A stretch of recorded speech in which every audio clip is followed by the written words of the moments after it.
সবাইকে অনেক শুভেচ্ছা জানিয়ে শুরু করছি আমরা আড্ডা উইথ মুর্শিদের দ্বিতীয় এপিসোড। আজকের এপিসোডে আমার সাথে আছেন জামান এবং ফারুকি। তো আজকের এপিসোডে আমরা মূলত আলোচনা করব বাংলাদেশ এবং ইন্ডিয়ার মধ্যে যে আসন্ন 3টি ওয়ানডে ম্যাচ হবে, ওয়ানডে সিরিজ, সেটি নিয়ে। তো প্রথমেই আমরা জানি যে গত বেশ কয়েকটি সিরিজে বাংলাদেশ আশানুরূপ রেজাল্ট করতে পারেনি। এর মধ্যে ছিল ওয়ার্ল্ড কাপ টি20 এবং তার আগে এশিয়া কাপ ছিল এবং তার আগে শ্রীলঙ্কার সাথেও একটা সিরিজ ছিল। তো এর মধ্যে মাঝখানে বাংলাদেশের ইন্টারন্যাশনাল ম্যাচও হয়নি, কিন্তু যদিও লিগ হয়েছে, কিছু ডোমেস্টিক খেলা হয়েছে, মাঝখানে কোচেরও পরিবর্তন হয়েছে। তো আমরা প্রথমে কোচের ব্যাপারটি নিয়ে শুরু করতে চাই যে বাংলাদেশে তো প্রধান কোচ হিসেবে হাতুরা সিংহে শ্রীলঙ্কার, ওনাকে নেওয়া হয়েছে, এবং আরেকজন হচ্ছে হিথ স্ট্রেক জিম্বাবুয়ের বোলিং কোচ। তো আপনার কাছে এই পরিবর্তনটা কি মনে হয়? আমি প্রথমে জামানের কাছে জানতে চাচ্ছি। ধন্যবাদ ভাই।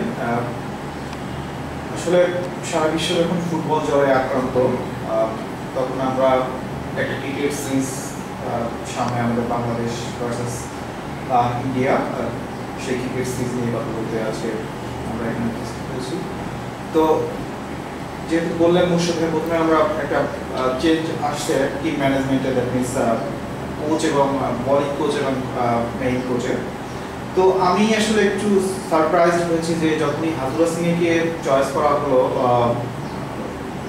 ইন প্লেস অফ শেনজাদের সান, আসলে বাংলাদেশের উচিত ছিল আরও সময় নিয়ে, আমার পার্সোনাল মতামত হচ্ছে আরও সময় নিয়ে একজন হাই প্রোফাইল কোচকে খুঁজে আনা, যেখানে স্টুয়ার্ট ল এর মতো কোচ বাংলাদেশের কোচিং স্টাফে সংযুক্ত ছিল।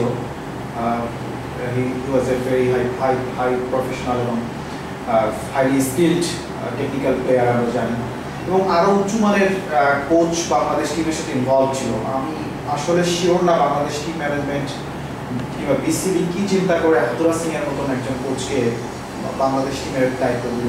আমি একটু আসলে সারপ্রাইজ হয়েছি যে আসলে এডি বার্লো, ডেভ ওয়াটমনের মতো হাই প্রোফাইল কোচরা বাংলাদেশ কোচিং স্টাফে ছিল, সেখানে হাতুরা সিং কতটা সফলতা অর্জন করবে আমার একটু সন্দেহ আছে। But welcome to Heath Streak, তার ইন্টারন্যাশনাল এক্সপোজারটা অনেক, সে অনেক ইন্টারন্যাশনাল ক্রিকেট ম্যাচ খেলেছে, আন্ডারডগ টিমের হয়েও সে যথেষ্ট সুনাম অর্জন করেছে বোলিংয়ে। আমি মনে করি এই পরিবর্তনটা বাংলাদেশের জন্য অনেক ভালো হবে এবং হিথ স্ট্রিকের কাছ থেকে আসলে বাংলাদেশের বোলাররা অনেক কিছু শিখতে পারবে, এবং সে একজন ইন্টারন্যাশনালি এক্সপোজড প্লেয়ার। সে অনেকগুলো ওয়ানডে টেস্ট ম্যাচ খেলেছে জিম্বাবুয়ের হয়ে। তো সেক্ষেত্রে আমি তার সাথে যদি কম্পেয়ার করি হাতুরা সিংয়ের, আমি আসলে হাতুরা সিংয়ের খেলা আমি দেখেছি, বাট আমার কাছে মনে হয়নি যে ওইভাবে আসলে মেইন কোচের জায়গায় আসলে হাতুরা সিংকে প্লেস করার মতো বাংলাদেশ দল এখন আমাদের না। আসলে আমাদের আরও হাই প্রোফাইল কোচের দিকে যাওয়া উচিত ছিল। সো আমার এটা মনে হয় যে আরও সময় নিয়ে, আরও টাইম নিয়ে, আমরা মাইকেল বেমানের কথা শুনতেছিলাম, তারপর আরও হাই প্রোফাইল কোচ নিয়ে যাওয়া উচিত ছিল। আচ্ছা, হাতুরা সিংহের ক্ষেত্রে একটা যেটা বলা হয় যে উনি নিউ সাউথ ওয়েলসের কোচ ছিলেন এবং নিউ সাউথ ওয়েলস এবার চ্যাম্পিয়ন হয়েছে। So tactically he is pretty good, মানে এই ধরনের একটা কথা প্রচলিত। আরেকটা হচ্ছে যে কুমার সাঙ্গাকারা 2010-এ শ্রীলঙ্কার সাথে উনি ছিলেন, তো তখন কুমার সাঙ্গাকারাও বেশ সুনাম করেছে যে উনি খুবই পরিশ্রমী। আর আরেকটা জিনিস যেটা মাথায় রাখতে পারে বিসিবি, সেটা হচ্ছে যে আমাদের দুঃখিত দর্শক মন্ডলী, আমাদের ইলেকট্রিসিটির একটা প্রবলেম ছিল, সো নাও ইটস ফাইন। তো আমাদের আরেকটা যেটা যে সাবকন্টিনেন্টের কোচ, যেমন সাবকন্টিনেন্টের কোচরা সাবকন্টিনেন্টের প্লেয়ারদের যে বোঝার ব্যাপারটা, সেটা একটা পজিটিভ দিক হতে পারে। মানে যেহেতু কোচ হিসেবে নেওয়াই হয়েছে, পজিটিভ দিকগুলোর ব্যাপারে জাস্ট বললাম। বাট ফারুকি, আপনার ইন জেনারেল কি মনে হয় এই দুই কোচ? আমি হিথ স্ট্রিক সম্বন্ধে বলতে চাই যে হিথ স্ট্রিক এর আগে মানে বাংলাদেশের বিপক্ষে তার প্রোফাইলটা খুব ভালো বিপক্ষে, এবং সে খুবই মানে তার রান আপ এবং সব কিছুই অনেক ভালো, এমন ভালো আসলে থিওরিটিক্যালি ভালো, এবং তার কারণে তার ইনজুরির সংখ্যাও কম। আমাদের যারা পেসার তাদের ইনজুরি সমস্যায় প্রায় পড়তে হচ্ছে। আমার মনে হয় সে যদি গাইড করে তখন বাংলাদেশের পেস বোলারদের অনেক উপকার হয়, সেটা একটা সাবজেক্ট। কিন্তু হাতুড়ি সিংয়ের ক্ষেত্রে হচ্ছে যদিও সে নতুন কোচ, আসলে বিশ্বের অন্যান্য দেশের অন্যান্য কোচদের তুলনায় বিশ্বের বয়সও তরুণ, কিন্তু সে ট্যাকটিক্যালি সাউন্ড, যেটা আপনি বললেন, এবং সে টেকনোলজির দিকে আসলে খুব রিলেটেড। যদিও সে খুব বেশি ম্যাচ খেলতে পারেনি শ্রীলঙ্কার পক্ষে হয়ে, তারপরেও সে কোচ হিসেবে যথেষ্ট প্রমিজিং। আমি আশা করবো যে সে ভালো কিছু করতে পারবে। আর একটা যেটা পয়েন্ট আপনি বললেন যে উপমহাদেশের মেন্টালিটিটা আসলে ডিফারেন্ট, এটা আসলে ইউরোপের মেন্টালিটির মতো না, তার অনেক বেশি ইমোশনাল আমরা। আমার মনে হয় এই জিনিসটা হাতুড়ি সিংয়ের কোচ হওয়াতে একটা পজিটিভ ইফেক্ট ফেলবে। তারপরেও আসলে বাংলাদেশ টিম আসলে এখন অতটা দুর্বল টিমও না, সো বাংলাদেশের অবস্থানও অনেক ভালো, সেজন্য আরও হাই প্রোফাইল কোচ আনতে পারতো, কিন্তু হাতুড়ি সিংও খারাপ হবে বলে আমার মনে হচ্ছে না। আমার মনে হয় সে বাংলাদেশ টিমকে উন্নতির দিকেই নিয়ে যাবে। যাই হোক, আমাদের মেইন অবজেক্টিভ হচ্ছে যে বাংলাদেশ দল যেন ভালো খেলে, আর হিট স্ট্রেক আর হাতুড়ি সিং এ বা বেভান যেই আসুক, আসলে প্লেয়ারদের খেলতে হবে, সেটা হচ্ছে বড় কথা। তো এখন আমরা প্লেয়ারদের কথা যেহেতু আসলাম, আমাদের বাংলাদেশ দল তো ঘোষিত হয়েছে বেশ কিছুদিন আগে। তো আমাদের 15 জনের যে স্কোয়াড, তো স্কোয়াড নিয়ে ইন জেনারেল আমি জামানের কাছে জানতে চাবো যে আপনার কাছে কি মনে হয় যে স্কোয়াডে নতুন বেশ কিছু দু একজনকে নেওয়া হয়েছে, যেমন হচ্ছে মিথুন আলী, তারপরে তাসকিন, আর আগের তো বেশ কিছু আছে। সো ওভারঅল স্কোয়াড নিয়ে কি মনে হয়, আর স্কোয়াডে কি এমন কেউ বাদ পড়েছে যার আপনার মনে হয় যে দলে থাকা উচিত ছিল? না, আসলে স্কোয়াডে খুব একটা চেঞ্জ আসে না, দু একটা প্লেয়ার চেঞ্জ হয়েছে, যেটা মিথুন আলী বললেন, উনিও বাংলাদেশ টিমে খেলছেন শ্রীলঙ্কার সাথে টি-20 সিরিজে কিছুদিন আগে। আর তাসকিন আহমেদ তো লাস্ট ম্যাচে বাংলাদেশের হয়ে খেলছে অস্ট্রেলিয়ার বিপক্ষে টি-20 ম্যাচে। সো আমার মনে হয় যে বিসিবি কারেন্ট প্লেয়ারদের আরও সময় দিতে যাচ্ছে, মানে যেটা আসলে খুব ভালো জিনিস যে একজন প্লেয়ার খারাপ করলো তাকে বাদ দিয়ে দিলাম না করে আরও সময় দিয়ে উচিত, একটা টিমকে টিম ওয়াইজ খেলতে সাহায্য করবে এটা লং টাইম। এবং এই স্কোয়াডে দেখেন last world cup, Asia cup, তারপর শ্রীলঙ্কার সাথে সিরিজ, মানে খুব বেশি প্লেয়ার আসলে এখানে চেঞ্জ হয়নি আমি দেখছি। তবে আমার মনে হয় যে দু একজন প্লেয়ারের কথা, যেমন ইমরুল গাইস ওয়াজ পারফর্মিং ওয়েল, তাকে কনসিডার করা যেত, সে লিগে যথেষ্ট ভালো খেলেছে এবং তাকে বোধহয় চান্স দেওয়া যেত দু একজন প্লেয়ারকে ইয়ে করে, যেহেতু শামসুর রহমান অনেকদিন ধরে টিমে আসলে ওনার কয়েকটা ইনিংস ভালো খেলছিল প্রথম দিকে, বাট পরে উনি আর সেরকম কন্টিনিউ করতে পারেন। তো আমার মনে হয় শামসুর রহমানের জায়গায় ইমরুল গায়েসকে নিলে একটা বাঁহাতি টপার, একটা বাঁহাতি ব্যাটসম্যান পেল বাংলাদেশ। আর ইমরুল গায়েস কিন্তু লাস্ট যে ওয়ানডেটা খেলেছে বাংলাদেশের হয়ে, I was in the ground in that day against Pakistan, and Bangladesh scored 327, and Imrul guys, if I make any mistake, then he probably scored 60 odd runs. So তাকে একটা chance দেওয়া যেত, তারপরে সে ইনজুর্ড হয়ে যায় এবং নেক্সট ম্যাচগুলোতে সে আর খেলতে পারে না। তো ম্যাক্সিমাম প্লেয়ারই ঠিক আছে, আমার মনে হয় যে স্কোয়াড যেটা ঘোষণা করা হয়েছে এটাই বাংলাদেশের বেস্ট প্লেয়াররা এখানে আছে। সো এখন এদের পারফর্ম করা দরকার। আসলে আমাদের বেশ কিছুদিন যাবৎ আমাদের টপ অর্ডার তামিম, তারপর আমাদের নাসির, মাহমুদুল্লাহ আসলে পারফর্ম করতে পারতেছে না ধারাবাহিকভাবে, যেটা হচ্ছে টিমের জন্য সবচেয়ে খারাপ দিক হিসেবে কাজ করতেছে। সো এই মুহূর্তে আমাদের সাকিব এবং মুশফিক ছাড়া কেউই ধারাবাহিকভাবে পারফর্ম করতে পারতেছে না। সো বাকিদের আসলে আরও তিনটা প্লেয়ার যদি কন্টিনিউয়াস এরকম পারফর্ম করতে পারে, তাহলে আমার মনে হয় যে বাংলাদেশ টিম আবার এই সামনের ইন্ডিয়া সিরিজ এবং তারপরে ওয়েস্ট ইন্ডিজ সিরিজ আছে, ভালো করবে ইনশাআল্লাহ। যেমন আমাদের ওপেনিং এ যারা আছে তামিম, এরপরে আছেন শামসুর এবং আনামুল হক বিজয়, এই তিনজনের মধ্যে আমি ফারুককে জিজ্ঞেস করি যে আপনার কাছে মনে হয় কোন দুজনকে আপনি দেখতে চান ওপেনিং? যদিও তামিমের পারফরমেন্স অত ভালো ছিল না, তারপরেও আমি মনে করি যে তামিমের যেই পোটেনশিয়াল আছে সে সবসময় ভালো খেলতে পারে, যে কোনো দলের বিরুদ্ধে যে কোনো সময় ভালো খেলতে পারে, তাহলে তামিম অবশ্যই থাকতেছে।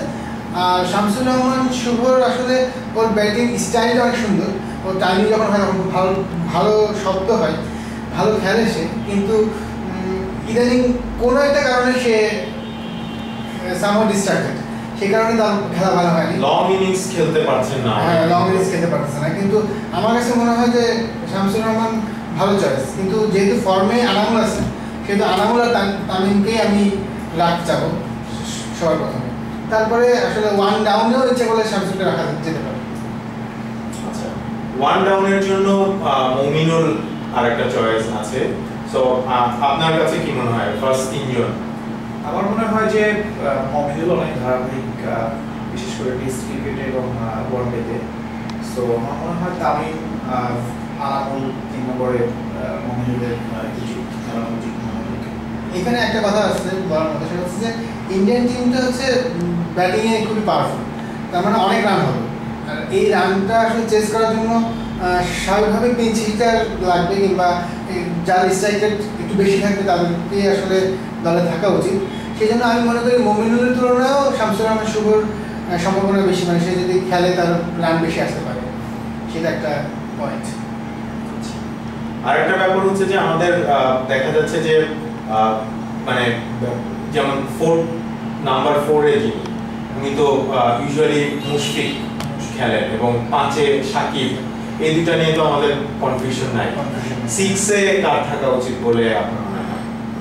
6-এ এখন টিম ফরমেশনটা কেমন হবে, যেমন 5টা বলার নাকি 4টা বলার, একটা অলরাউন্ডার নিয়ে খেলবে, তার উপর ডিপেন্ড করে। আসলে আমি সবসময় চাইবো যে 5টা ব্যাটসম্যান, একটা অলরাউন্ডার, একটা উইকেট কিপার, 4টা বলার, এই ফরমেশনে খেলতে। সেক্ষেত্রে আমি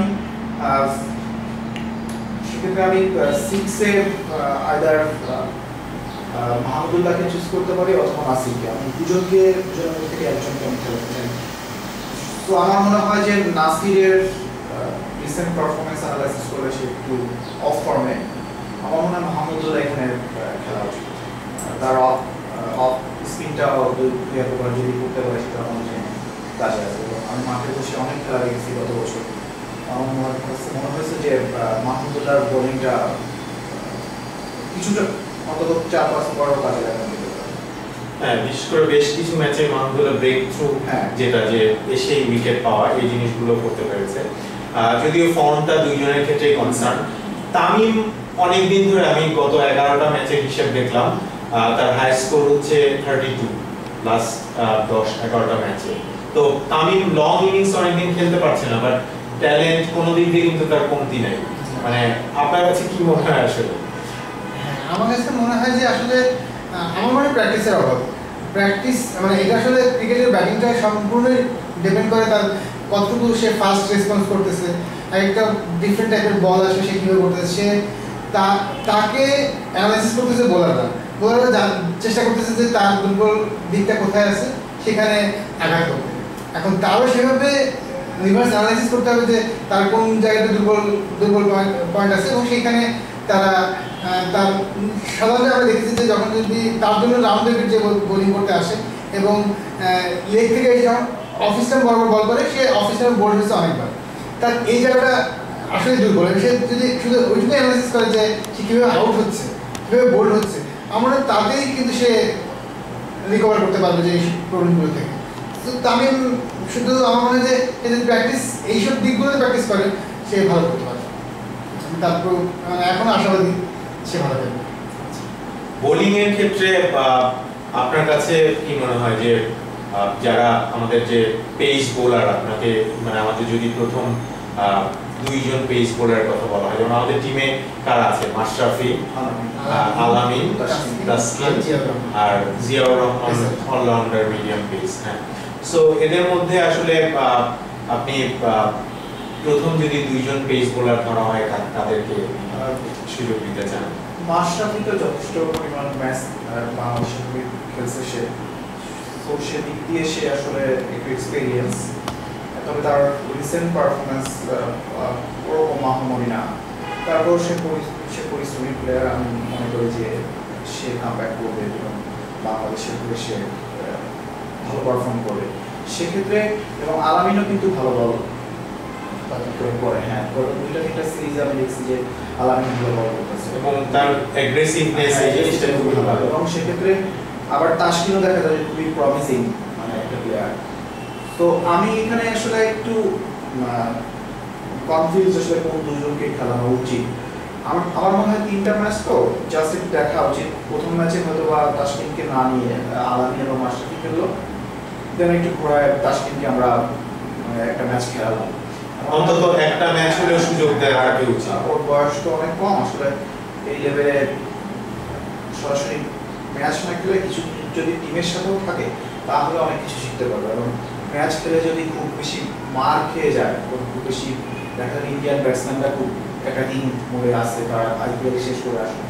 সো এই এক্সপিরিয়েন্সটা এই বয়সে কিন্তু বলার জন্য খুবই ক্ষতিকর। তো আমি মনে করি যে আলামিন এবং মাশরাফিকে খেলানো উচিত প্রথম ম্যাচে। আচ্ছা আচ্ছা, এখন আমরা একটু ইন্ডিয়ার দিকে আসি। বাংলাদেশ টিমের কথা তো কিছু আলোচনা হলো। ইন্ডিয়া টিমের যেমন অনেকেই বলছে যেটা যে ইন্ডিয়া টিমটা অনেক উইক, বা বেশ কয়েকজন প্লেয়ারদের তারা রেস্ট দিয়ে পাঠিয়েছে। তো আপনার কাছে কি মনে হয় যে তাদের টিমটা কি আসলে উইক? আমার কাছে আরো মনে হচ্ছে যে নরমাল টিমের যে এখনকার টিমটা স্ট্রং।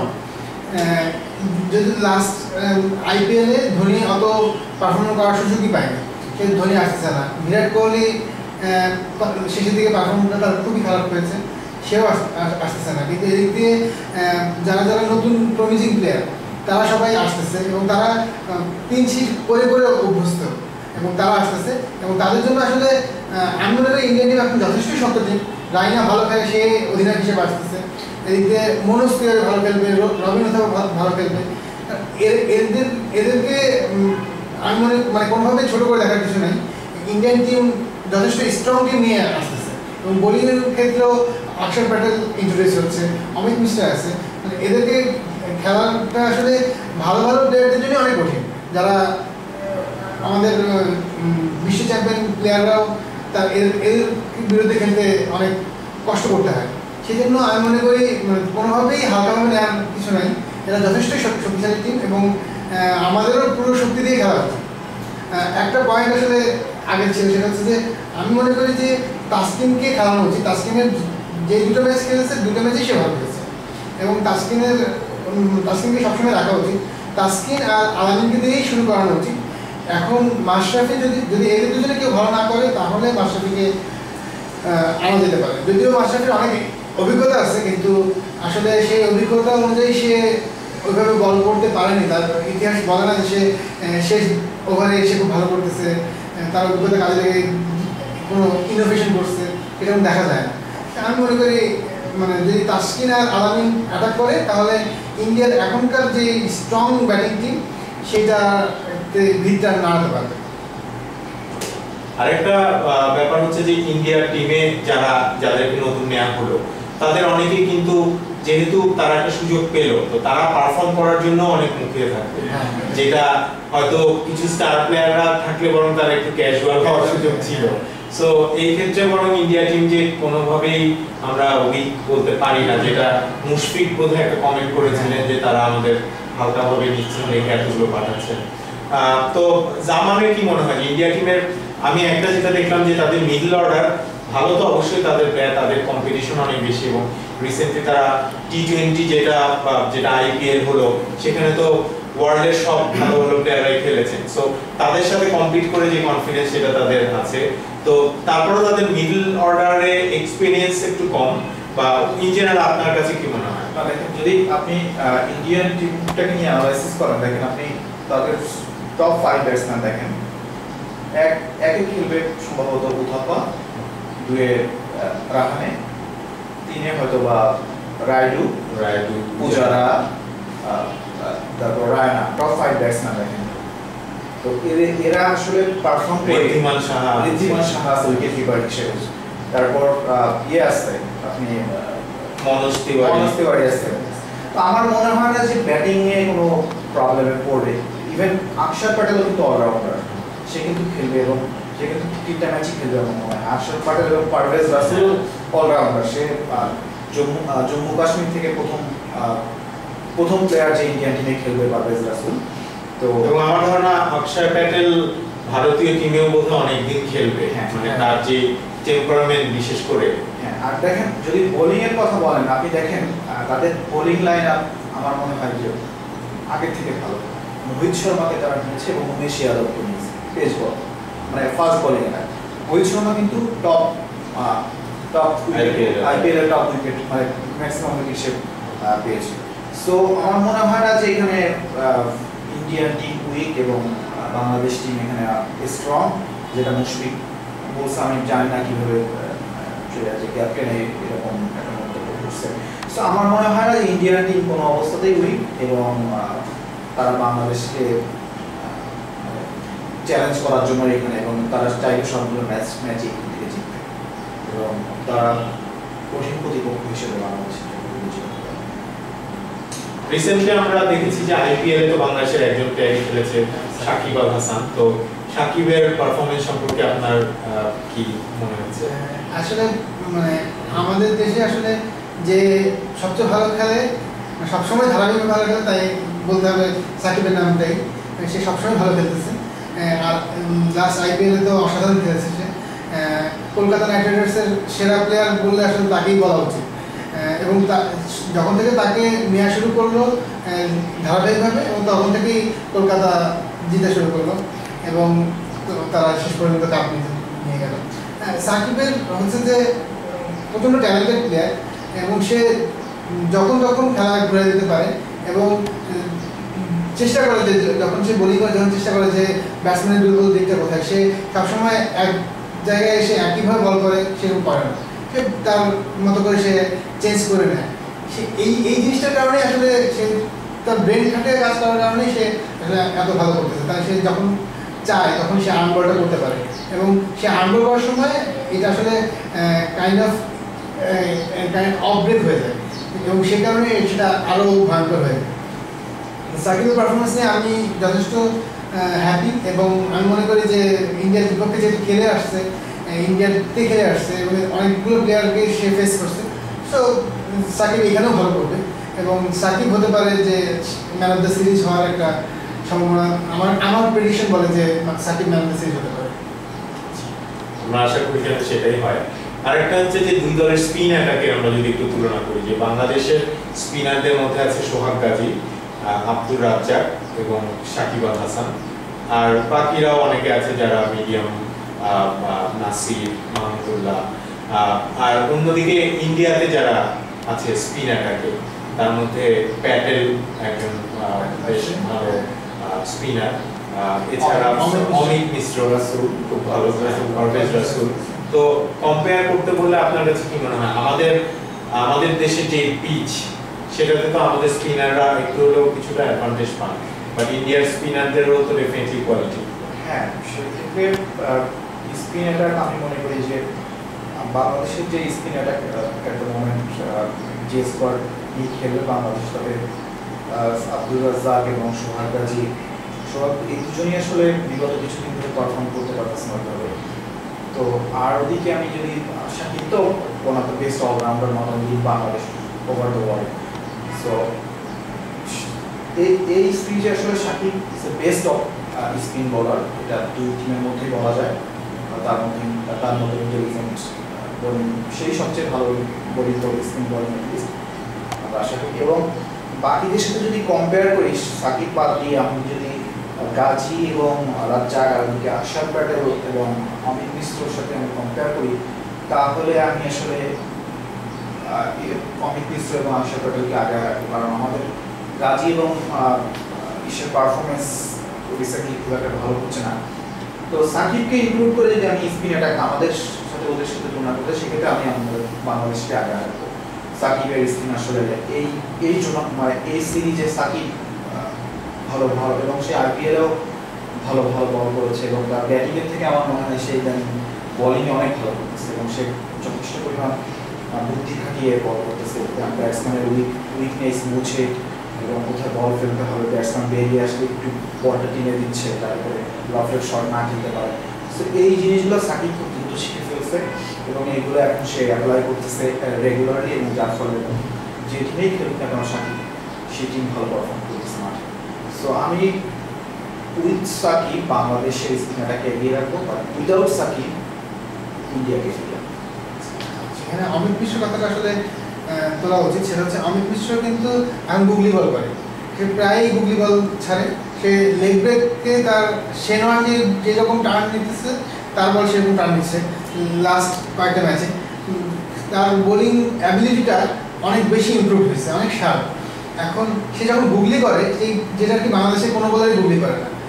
আমি খুব কমই দেখেছি, মানে দেখছিলাম যে যখন রফিক বোলিং করতো তখন সে মাঝে মাঝে একটা ট্রাই করে দেখতো যে গুগলি করার জন্য, কিন্তু এখন আমাদের কোনো বোলার ট্রাইও করে না গুগলি করার জন্য।